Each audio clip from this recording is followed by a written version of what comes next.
آپ کو پتہ ہے کہ جو نظر لگتی ہے نا خاص طور پر، اور جس سے بہت سی بیماریاں آتی ہیں، اس پہ اب تحقیق بھی ہو رہی ہے پیراسائیکالوجی میں، کہ نظر سے جو ریز اٹھتی ہیں وہ انسان کے جسم میں، یعنی نیگیٹو ریز جو خاص طور پر آتی ہیں، حسد کی نظر ہوتی ہے جیسے، تو وہ آ کے ایک ریئیکشن کرتی، کیمیکل ریئیکشن ہوتا ہے اس کی وجہ سے بلڈ میں، جس سے کچھ بیماریاں پیدا ہوتی ہیں۔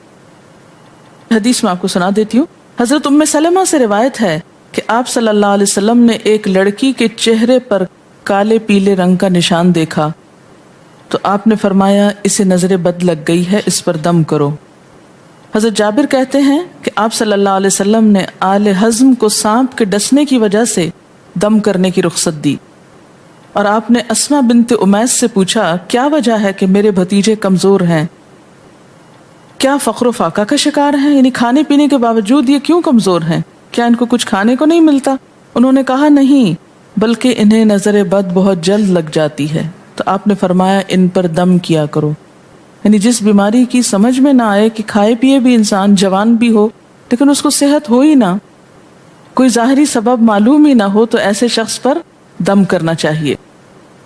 حضرت عائشہ صدیقہ کہتی ہیں کہ رسول اللہ صلی اللہ علیہ وسلم نظر بد کی وجہ سے دم کرنے کا حکم دیتے تھے۔ حضرت انس کہتے ہیں کہ آپ صلی اللہ علیہ وسلم نے نظر بد اور بچھو وغیرہ کے ڈسنے سے اور پھوڑوں سے دم کرنے کی اجازت دی، یعنی پھوڑے وغیرہ جو ہوتے ہیں نا اس پر بھی دم کی اجازت دی، تو جسمانی بیماری ہے نا۔ اور نظر کے بارے میں تو یہ بھی کہا گیا ہے، حدیث میں آتا ہے کہ نظر بد کا لگنا حق ہے، انسان کو اونچے پہاڑ سے گرا سکتی، کیونکہ ہوتا کیا ہے کہ جب ایک خاص اینگل سے دیکھا جاتا ہے تو دوسرے انسان کے جسم میں جیسے لرزہ سا آ جاتا ہے نا، اور انسان ہل جاتا ہے۔ اس کی دلیل قرآن میں بھی ہے، ایک سورت کے آخر میں آتا ہے وَإِن يَكَادُ الَّذِينَ كَفَرُوا لَيُزْلِقُونَكَ بِأَبْصَارِهِمْ لَمَّا سَمِعُوا الذِّكْرَ، کہ قریب ہے کہ کچھ کافر آپ کو اپنی نگاہوں سے کیا کر دیں، پھسلا دیں جب یہ قرآن سنتے ہیں۔ یعنی وہ سننے نہیں آتے تھے، صرف آپ کو گھورتے رہتے تھے۔ اور کس لیے گھورتے رہتے تھے؟ تاکہ آپ بول نہ سکیں، آپ لرز جائیں، ڈگمگا جائیں، اپنا کام چھوڑ دیں، بری نیت سے آتے تھے۔ وَيَقُولُونَ إِنَّهُ لَمَجْنُونَ، کہتے ہیں کہ یہ تو مجنون ہو گیا۔ آپ صلی اللہ علیہ وسلم نے فرمایا نظر بد حق ہے، اگر تقدیر سے کوئی چیز سبقت لے جا سکتی ہوتی تو وہ نظر بد ہے۔ پتہ کیسے چلے؟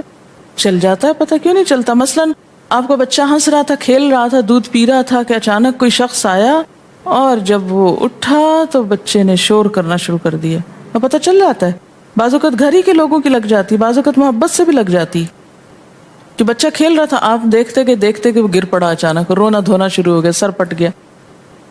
حدیث میں آتا ہے نظر بد انسان کو موت تک اور اونٹ کو ہانڈی تک پہنچا دیتی ہے۔ اونٹ کو ہانڈی تک پہنچانے کا مطلب کیا ہے؟ ذبح کرنا پڑ جاتا ہے، تڑپنے لگتا ہے۔ آپ صلی اللہ علیہ وسلم نے فرمایا اللہ کی قضاء اور تقدیر کے بعد سب سے زیادہ نظر بد کی وجہ سے میری امت میں اموات ہوں گی۔ آپ صلی اللہ علیہ وسلم نے فرمایا نظر بد سے اللہ کی پناہ طلب کیا کرو، کیونکہ نظر بد کا لگنا حق ہے۔ آپ سے یہ بھی کہا گیا کہ سہل کی حالت یہ ہے کہ وہ سر بھی نہیں اٹھا سکتا۔ آپ نے پوچھا کیا تمہیں کسی پہ شک ہے؟ انہوں نے کہا جی ہاں، عامر بن ربیعہ پہ ہو سکتا ہے۔ آپ نے انہیں بلوایا اور ناراضگی کا اظہار کرتے ہوئے فرمایا تم میں سے کوئی ایک کیوں اپنے بھائی کو قتل کرتا ہے؟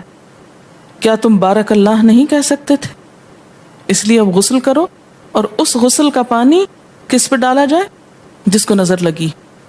عامر نے اپنا چہرہ، ہاتھ، کوہنیاں، ٹخنے، پاؤں اور اپنی چادر کے اندرونی حصے دھوئے، پھر اسی پانی کو آپ نے سہل کے اوپر پیچھے سے بہا دیا، یہ نہیں کہ اس کے منہ پہ ڈالنا، پیچھے سے بہا دیا، اور سہل فوراً ٹھیک ہو گئے۔